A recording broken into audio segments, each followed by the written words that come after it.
So, Winter, how are you Yes. doing? Oh, You want to tell us a little bit about yourself? okay. Well, I'm Winter. I'm a 31-year-old single mom living in the village.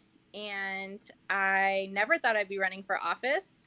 And then here I am doing just that thing. I have really been inspired in the last couple of years at how many like everyday average people have been stepping up to run for office. And so I feel like I'm in good company.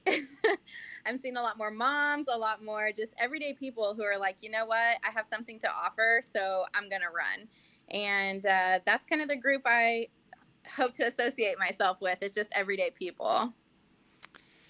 Awesome. Well, so tell a little bit. So, yeah, Molly's running for state senate, but let's hear about the village. Like, what's kind of the nature of your race? Yeah, for sure. So I'm running for city council here in the village, and our council is made up of 5 seats. And right now, Ward 1, which is my ward, is up for election. So I'm running against, I believe, a 16-year incumbent. And no big deal. Totally feeling confident. But actually, it's great. You know, it's he's done a lot of great things for the city, but I think it's time for some more progressive ideas and some younger voices on the council. I'm really hoping to represent people under the age of 45. None of our current council members have school age children, so I'm hoping to bring some representation in that as well. And then only one of our 5 council members is a woman currently, so I'm trying to up that number. So that's Always a good. little bit about that. Yeah. So, what are the big issues you're hearing on the doors or that you're experiencing in the village? So, one of the biggest ones is that we do not have public transportation in the city of the village. And for people who don't know, we're completely surrounded by Oklahoma City. We're a city within a city. And so currently, the Embark bus system that Oklahoma City has just goes around us because we are not contracted with them for public transportation. So we have absolutely no public transportation, and that's a huge thing that I want to get going. The current council seems like they're split on this issue, and so hopefully, me coming on the council will help swing that vote. The money's there. It's just a matter of are we going to invest in our city and are we going to invest in our residents? And so, public transportation is a big way to do that. I've been talking more and more to some of the disabled members of the community who talk about how public transportation can change their life and give them back some independence, and which also brings dignity. And I'm all for that all day long. So, public transportation is a big one. Another thing is our city charter has not been updated in a hot minute. So, right now, the general public does not get to vote for mayor. That is an appointed position by the city council. And right now, how that's working is the city council is appointing themselves. So, Yeah. every year, the title of mayor rotates among the council members. I believe it's every May it changes hands. So that to me is something I'd like to see modernized from our charter and updated, that is a vote for the people to decide who their mayor is, and that shouldn't just rotate among already elected council members. And I'd like to see things like the council member terms are only 2 years. I'd like to see them go to 4 years. What I've been witnessing is when someone new comes on the council, which doesn't happen very often. Yeah. But when someone does, they spend the whole first year kind of learning the ropes of like city government and what their part to play is. And then the whole second year, they're thinking about reelection. And I want to see people actually get their ideas done or on the table, and that takes time. So, some things like that. And then we are a 3 square mile city. And it's really embarrassing because we are completely not walkable. We are missing Yeah. sidewalks and crosswalks, and it's just another layer of how like we don't come across as an accessible city. So no public transportation, not walkable. It's all really kind of embarrassing, but I feel like there is a little bit more of a push from the general community, like, hey, we want this, we want sidewalks, we want to be outside, we want to know our neighbors, we want public transportation. And so these things kind of improve safety, but they also rally community. And that's something I really want to help cultivate here in the village. I think that we could really lead the way for other small cities of what it looks like to be a small city with really great, strong community. So Yeah. those are some of the things that I'm hoping to address. Yeah, I mean, the public transit one I think is super interesting because that's crazy that they would just drive, like the buses just, I mean, some of them probably pass directly through. Like they got to drive up May Avenue or whatever because Yeah. I live fairly close to the village. Yeah. Um, and I mean, there's a lot of folks that don't have cars or aging in Absolutely. place, like that it would make sense to have public transit. Uh, Absolutely. and not to throw too much of a curveball, but like the village also, I mean, it has its own police force, right? Yes, we do. So we are our own standalone city. We have our own police, fire, the whole works. Yeah. And so, but so like you guys, and because I've seen Adam Graham, who's another village city councilor, posting about it. But I mean, you guys would have potentially have input on the county jail and stuff. Like, Absolutely. So it's really interesting because back in October, before October, the village was like kind of pumping the brakes and trying to decide like, were we going to redo our contract with Oklahoma County? And then when it came time for a vote, all but Adam voted yes, we're going to re-up our contract.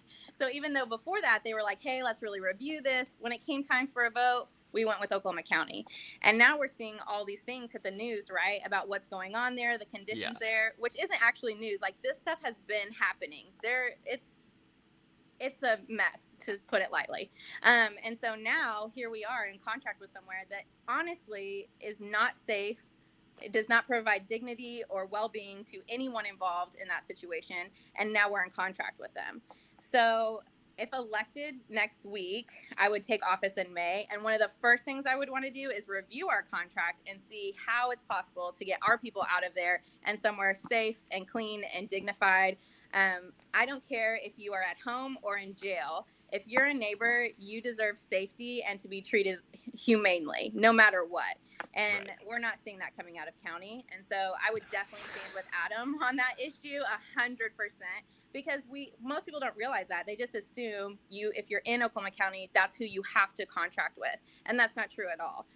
We have other options out there, and it's 100% worth it our time to look into that. Yeah.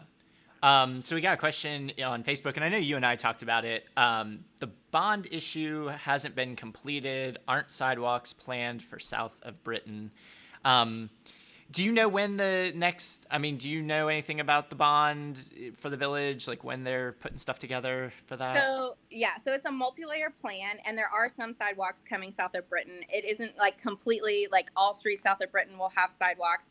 I have to look more closely into exactly where south of Britain they're going. Right now, there is a sidewalk on the north side of Britain, but not on the south side.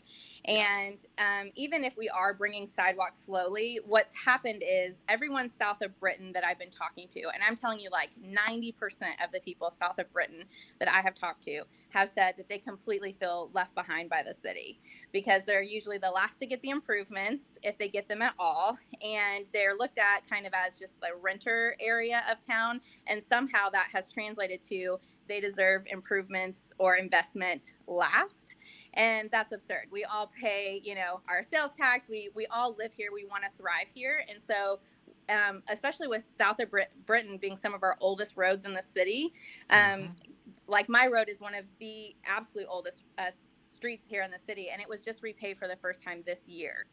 So improvements are coming, but they're coming slowly, and I want to see that kind of speed up, and I want to see us prioritize the highest need areas, not just where all the money seems to be at in our city.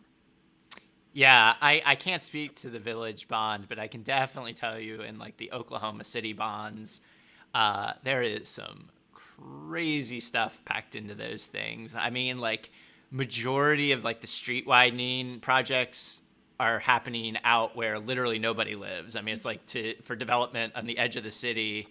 There's also like economic incentive stuff packed in there, which is just like, giveaways to like large corporations that definitely don't need it and that the public has no access to it, right? I mean, it's like only people with corporate attorneys and lobbyists and stuff can get in there and get it.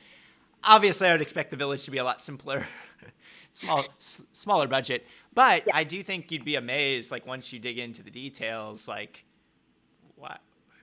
why are we doing this? Like, who asked for this thing, you know? Right. And or why are we doing things in this order? And it feels like Right, that's right. not being addressed. Or I feel like communication is there, but it's not very easily understood, or just widely available to the public. And so this has to be addressed. Like, we have to be a city that, I mean, we're 3 square miles. We have 5 council members. Like, we could truly be leading the way on, we communicate well, we serve our city well, we invest in our city. A lot of people have been talking to me about bringing what my ideas are about bringing businesses here to help, with the sales tax revenue. And one of the things which plays into public transportation. All right, let's get some great new businesses that are one of a kind in the village only. But then we're limiting ways that people can get here. So Right. really, public transportation plays into that as well. Yeah, and I mean the village is like right on like what 3, 4, 5 like major arteries through the city. I mean Absolutely. through Oklahoma City. So I mean it's yeah, I mean there's no reason it Yeah. shouldn't be a destination along many points. Um, so one of the things I think, that oh you there? yeah, are you Sorry, there? you kind of dropped out for a second. Yeah, Okay. go ahead. Yeah, we are really, with Britton and Hefner running through, and Penn and May, we really have some major points there. But we are also so close to the lake, and yet we aren't partnering with Oklahoma City to make sure that we have walkability to the lake. And so, Yeah. it's like this wonderful place that would make more families inclined to want to buy here, and be here. But it just, some things weren't thought all the way through or prioritized in a way that even makes the city more appealing to more families coming here. Yeah, it's really funny. So I do know enough about village politics to know that the Britton boondoggle was quite the thing. And what's hilarious about it is I worked on a city council race years and years ago in Ward 1, in which the candidate who I was working with, she did not win, but she went on to lobby the city to get their Britton Road. Like literally, it's perfectly opposite side. It's over. I can't remember, the Briar Creek maybe is the neighborhood. Anyway, but to change Britton Road because they were going to redevelop, or they were going to repave it and do a project, and they were going to put 4 lanes, high speed traffic in both directions, and they got the turn lane with bike lanes to get to the lake. And I just remember they had to go through quite the process to make that happen. But that was like, even though she Yeah. didn't make city council, she fought for that and got it. And, Yeah. Britton Road's much safer now because of it, because there's Right. lower speeds and you got bike access to the lake, and it's great. It is funny because people keep asking me, like, oh, like, what's your plan if you lose? And I'm like, my plan is the same as my plan is right now. Yeah. Like, I'm going to lobby for public transportation. I'm going to show up at the meetings. I'm going to figure out how to make this a better city for all residents. Like, winning or losing doesn't change my course here. Yeah.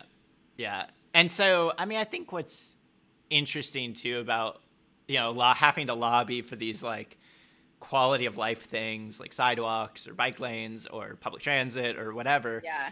is, and, again, no knock to the guy who's been there forever. And I'm sure like he's got his fans somewhere, but it's just like, let's talk like briefly about TIFs. And so these are tax increments finance districts. They're a way to like freeze property tax and give it to developers and whoever else to do things they're probably gonna do anyway. But they pull money out of schools. They distort kind of the taxing district in weird ways. They probably affect your bonding capacity because they freeze property tax in an area. Yeah. And so, like, y'all have a TIF that got passed with some tension, I think, Yes. for Love's. And it's just sort of like, so Love's corporate headquarters is in the village. Yes. And I think there's a park nearby. And this is just my understanding. This is about the limit of how much I know about it. But, like, they passed a TIF to, like, redo their park. And it just is sort of, the question is like, did they need this? Yeah. Yeah. So people have very, very intense opinions about it on both sides, for sure, especially the residents who circle that area. And some of them are huge and for it, and they're like, yeah, let's do it. And then others are very like, what is happening to our neighborhood? Like, we didn't realize that we would be this close of neighbors to Love's, this dominated in this area. And so it's just one of those things, like, we have to, even when you read the information about the TIF, it is so confusing to read it on paper. You're like, what does any of this mean? And can someone please draw a map for me? Because I don't even understand this verbiage. And that's another thing that I'm talking about with communication. Everyday real people live in this city, and all the legal jumbo, like, it gets all convoluted, and people then start losing interest. Like, okay, well, I don't even understand what that means, so, like, go for it. And that's a problem. We have to stop doing that. I understand to some level there's like the legal talk, but when it is translated to the residents, we need to be very clear about what's happening, how that impacts residents, and what the plan is for the future to make up for some of the things that this TIF is doing. Well, and I mean, that's a great way to frame it, because I agree completely. Like, complexity is like part of the problem, because inside of complexity, especially unnecessary complexity, is the only people that win are people who have the resources to like navigate that. So I mean, if you're just reading about it in a 150 word article in the paper, if there even is a paper that reports on village TIF projects, it's just really hard to convey all that. Right. And like the better discussion, I'm sure it's fantastic for the village to have Love's there. Obviously people want a big employer in their district. Like, nobody's arguing that, but it's just sort of like, what is the deal? Like, is freezing property tax in this area for Love's benefit? Like, is that really in the community's best interest, as opposed to Love's coming in and saying like, hey, we got $5 million. Like, we'll redo this part. Can you guys fix some of these roads? And like, having like an above board sort of process instead of freezing property taxes for 25 years and saying, hey, we're going to take all that money now and shove it into this thing that you want that may or may not even benefit, but we're all going to pay for. Right. Yeah. Absolutely. A lot there. It's so frustrating, because when I start talking to our neighbors about what's going on in their area, most of them will start with this. Well, something has been planned for this area. It's really unclear of what it is, or when it's starting, or how long this project will last. So I don't really know if I like it or don't like it. Yeah. Like, that verbatim is happening over and over and over. And to me, for such a small city, we have the capacities to be better communicators that show that we are invested and that we have a shared stake in what happens here. Like, my whole thing is, I want to be seen as their future councilwoman, but I want that to be happening second. First, I want to be seen as a neighbor who has equal, stake in what happens here, and equal consideration for my opinions and things like that, because this is my community. And even though I would be representing south of Britain, and I'm really pumped to potentially represent that part of town for a 3-mile city, it's all home. Like, it all matters, no matter what side of the city it's on. So I just really want to see that us as neighbors, we're coming together and we're helping each other understand what's happening, but we hold our council members accountable to that as well, of saying like, you're also my neighbor. Can you explain this to me? Yeah. And again, with like a small city like that, or a lot of stuff, like, if stuff isn't just like immediately passing the smell test, like, we should really be concerned about that. Like, you should be able to explain something in 2 sentences to a voter and then be like, all right, I may not agree with like every detail on it, but that generally sounds positive to me. Right. Go for it, knock yourself out. Right. Because if it's not, it's like, wait, why are we doing this? Like, that I think that's a problem. Yeah, for sure.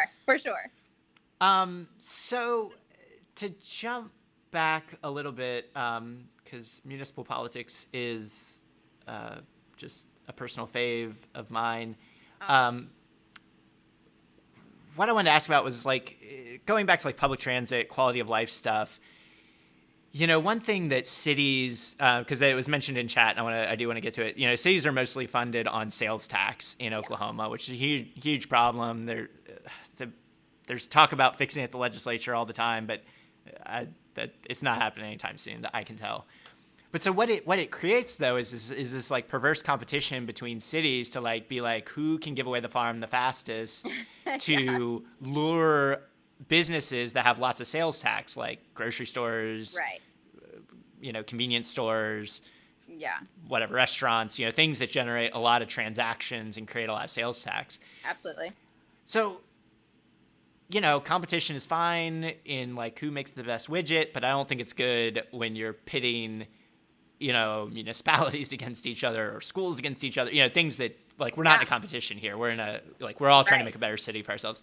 So like, how do you see, or what would you prioritize? This will be my question about what's your number one priority.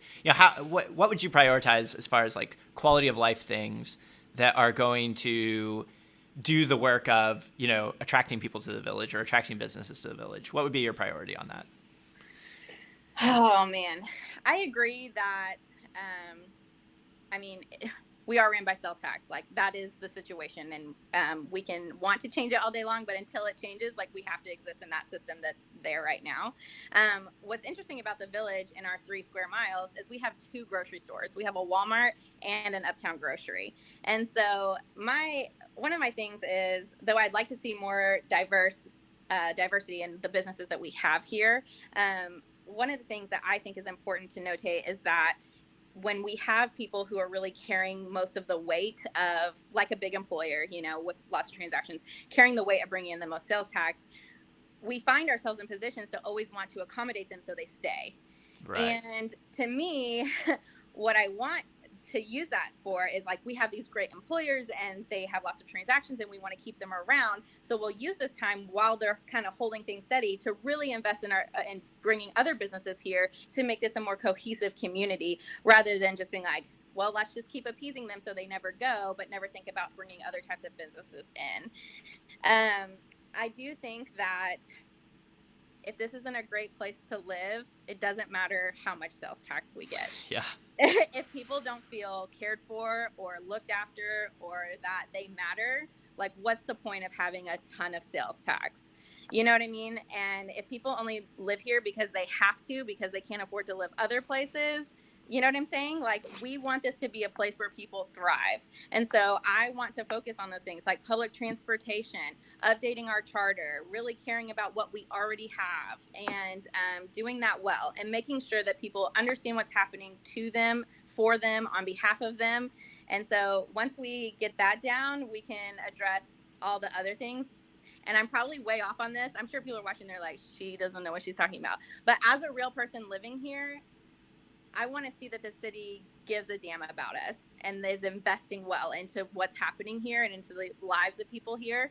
And so that the people here can help raise what's happening here. The more people want to flock here, the more businesses we're going to have here, more people starting businesses, more people from the community helping each other out with their businesses. And then we're going to come up with things that other cities don't have, because it will be homegrown. And I want to see that. And that happens where people feel well cared for, known, seen. And so that would be my focus, is the people. So any specific policy ideas or anything that like just jumps out to you that, you think is a good place to start? Yeah, I definitely, public transportation is my thing, man. Like, yeah. Oh, that's great. I don't want to sleep on that. And I feel like even when Adam was first elected into office, that's one of the things he campaigned on 2 years ago. And he's made no headway on the council because they don't want to spend the money that way.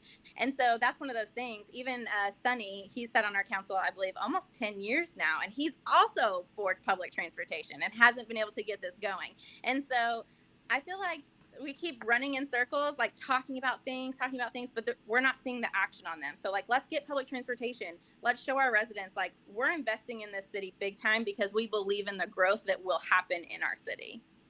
Yeah. And the public transit conversation is so challenged in Oklahoma just because I think of a lot of bias and a lot of classism and a lot of even racism, to be honest, because 100%. It's, because Oklahoma City is so spread out, buses are the system. Like, it is incredibly unlikely we will ever get rail in any meaningful way, and especially after how badly the brain trust that developed the streetcar did.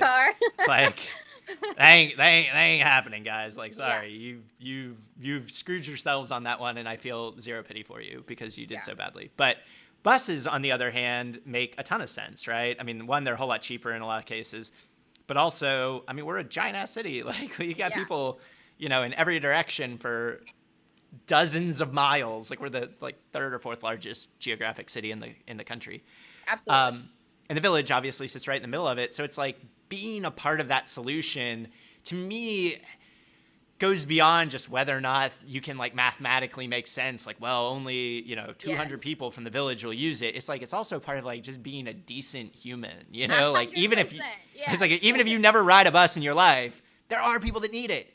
Right. Disabled, elderly people, working class folks that can't afford the AAA, mandated $9,000 a year to own a car. Like there's a lot of people that need a good working bus system, or some of us who would be choice riders that would take it if it functioned on a rational level. 100%. So it's like the reason to invest in it isn't necessarily because it's like an instant economic winner. It's because like it makes sense for a whole lot of folks and could make sense for a whole lot more folks if we all participate in it. 100%. And even when I'm talking to different neighbors about why public transportation would be the thing for them, like I said, I've been talking to disabled neighbors that just want some of that independence back than riding on like the traditional pickup system. But then also when I'm talking to some people who are like, we live in Oklahoma and we have very limited ways that we can be like environmentally conscious. And so if we have to like keep raising awareness about public transportation, even if it's at like starting at the bus level, like let's do it. If it's something that helps us continue that conversation till we get somewhere better, then okay, that's great. But I have had the issue where I've been talking to more affluent neighbors, and their concern over and over that I'm hearing is that they don't want to see homeless people in the Village. And so there is this very interesting stigma around bus riders, who they are, what they bring to a city or take away from a city. And to me, not having buses is just another way of saying like us versus them. Right. And I'm over it. I'm just so over it. When the reality is like, this is a very practical thing to offer to neighbors for them to live their lives in a very meaningful way and have access to Oklahoma City, which we are completely surrounded by. Yeah. I mean, I don't have the Embark routes memorized, but I mean, I have to believe that the bus literally drives through the Village routinely to get to the north part of the city. Yeah. I know that there's a stop on Penn just north of Hefner, so surely they cut through us there somewhere to get there. But I've been talking to neighbors who say that they walk up there north of the Village on Penn to catch the bus. So I'm like, I'm really sorry that we don't offer this. Yeah, Adam popped in because there's a little bit of a debate going around about how much the cost of the Embark is, and the minimum buy-in is around $150,000 to $180,000 to have a footprint with Embark, which is really, I mean, even for how small the Village's budget is, I mean, that's a doable number. Like that's not 100%. Yeah, that's not like it's not gonna break the bank. That's like, we have the money. Yeah, there is that. There's other council members that are very against public transportation. I had a conversation with one of our current council members who told me that it would be cheaper for us to buy a Ferrari and transit people around ourselves, which is not 150K. Like, I mean, be a low-end Ferrari, right? That's right. I was really surprised because when I first heard that, I was like, okay, maybe I'm wrong on this. But the more I'm talking to other people that have done their research, who have looked into it, who have said like, no, we've been pushing for this, the more we're realizing that the total is a lot closer to 150,000, and it is doable. It's just a matter of like, will we invest in it? And here, you want the ultimate pushback on that? How much did that frickin' Britain Road deal cost, right? And I don't know how much the Village was in on for it, because I know it was like a state deal or ODOT maybe even deal. Yeah. But I think the Village had to put some money into it. We subsidize roads to the tune of millions of dollars. Like, I mean, I bet even the Village's budget for repaving roads is just astronomical if you like really added up how much repaving and stuff costs. And I get it. We all drive, most of us drive cars, and it's an investment many of us are willing to make, but it's like, before you go dumping on public transit, like, get your own house in order, because you spend an incredible amount of money for really crappy roads. And if you want them to be perfect and like just smooth as glass, I mean, you'd be paying like 2 or 3 times what you're paying right now. So I mean, public transit really done right could be a really smart economic investment, or fiscal investment, I guess you could say. Yeah, for sure. Another thing that I would like to talk about is obviously, like in the climate we're living in with things about social justice, racial justice, the police departments. I did a police ride along a couple of weeks back, and it was really eye opening for me because I had never done one before. Full disclosure, I didn't even know that was like a thing until like 2 years ago, and now I'm like, I'm going to do one all the time. It was really eye opening. I got 4 hours in, and I think that the police here want to be here. The police I've talked to have worked here a long time. But one comment that was made from one officer was that none of our police officers live here in the village. Yeah. And so when you look at people who spend their lives working on behalf of these issues, and they're telling you that we need to go the route of community policing and that people need to be invested and it needs to be their home that they're protecting and serving, that really kind of was jolting for me to learn that. And again, we're a 3-mile city, so to some capacity we're not going to be able to like have our whole police department as village residents, which I totally understand, and that's totally fine. But for there not to be even one was really shocking to me. And I don't know, like, obviously the council does not have anything to do with like personnel and hiring and that sort of a thing. Right. But it is something we should look at and say, like, okay, so if that's going to be what's happening here, like what levels of training and community investment will we be expecting from our police departments if we're not ever going to be able to hire from within our own community? So there's just things like that I would like to see us be proactive about instead of waiting till something does go wrong and then be like, oh, and we're scrambling to say like, we're really a great community, we promise, that sort of a thing. And I feel like we're seeing a lot of that, of cities running around trying to cover their butts. And so for me, I'm like, we have the time and the space to invest well now and to try to be proactive rather than reactive. So those are some things I'd like to see as far as community initiatives. Because you guys have a strong city manager system, correct? Yes. So they're the one. He's the one who makes. Bruce runs the show, and he's a good guy. I mean, he knows everything I could have ever thought to ever ask. I've called him so many times, and he doesn't even have to look stuff up. He just like knows on the spot. Yeah. So that's how our system is set up. Well, cool. I don't know that I have too many other questions. Though I know with policing, there's a lot of tension around that, and yes. Trying to find just new models that work. It's a little interesting, like with the village, because I just feel like it's such a small community. It's like almost everybody would know kind of the issues, but yeah, one of the things we talk about a lot is, again, getting resources to communities that need it. I'm not sure how much energy there is around shifting resources, or what even the budget is of the village police department. But again, going back to the public transit and the other things, is like, these are ways you can invest in communities to make them safer, to make them healthier, 100%. More resilient. It's funny because people ask me all the time, like, okay, what are the progressive views that you're like putting on your platform for running for office? And I'm like, there are so many practical things that need to happen to build trust with the community before we can even look at what would be considered like true progressive city ideas.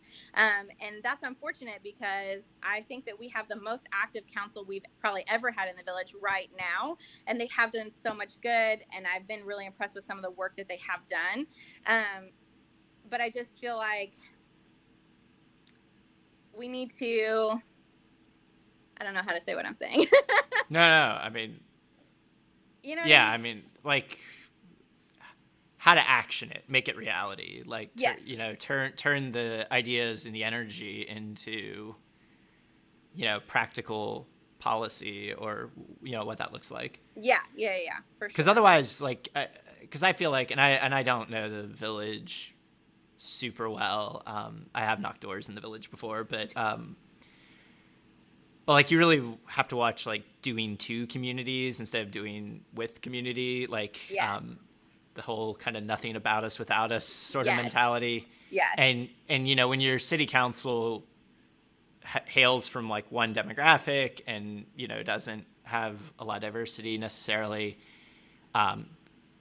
you can have a lot of good intentions and end up with like pretty bad policy because you're not actually talking to the people that For sure. For know what sure. their problems are and what their issues are and what they need. Yeah. And it really sucks that things like right now that would be that people are considering, like me saying like, hey, let's bring public transportation here. People are like, that's so progressive. I'm like, that is not a progressive issue. Yeah. You know what I mean? But that's where we're at in the process. You know what I mean? Right. Like we need to be investing in the city in a way that brings all people along together from community-based ideas and solutions, because communities often know the very best ways to solve their own problems. And so when we're talking to neighbors, we're hearing this over and over, like, let's get public transportation, like, let's see more representation on the council. So when we're actually following their lead and listening, then we're building trust with the community. We are truly community led, and then we can be a progressive city with progressive values moving forward, and really set a different standard for small cities around the state, being such a deeply conservative state. Yeah, no, I love the idea of that.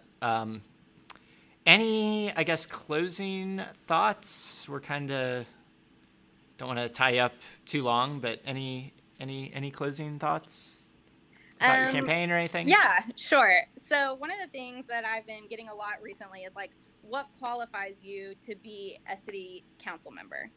And my first answer to that is that I'm willing. There were 3 wards up for election this go round, and I was the only challenger. And so one of the things that makes me qualified is literally that I'm willing, that I give a damn enough, that I love this community so much, that I want to help cultivate a better community here. And a job can be learned, but the motivation has to come naturally, and mine is there. And so I don't have any concerns that like the job will be above my head, or that I won't, be able to catch the reins of how to do the job. I feel complete confidence in that. The thing is, like, do we have enough people on the council who say like, this is what I'm passionate about? I'm not doing this as just a time filler. I'm not doing this because why not, or because I know I'll get elected, or I know enough of the right people. I want to do this because I care about living here. I care about raising my daughter here, and I want to help create the culture that she grows up in, that is inclusive and there's equity, and that she knows that women belong in leadership. And so, yeah, that's what I'm going after. I have a lot of momentum in the campaign right now. I'm feeling so great being on the doors and hearing people of all ages saying like, yes, bring something new. Let's do it. Let's get some young voices on the council. Let's hear what you want for your future. Because as older generations are coming out, if that's what we're left with, and we're not continually bringing younger voices in, then that's a problem. My goal is not to be on the council the rest of my life. I hope in 10 years I'm no longer on the council. I hope to have passed that torch on. I do want to spend a good amount of my time in office looking for natural community leaders, diverse leaders who really care about this community. And I hope so much that I can help them take my place on the council.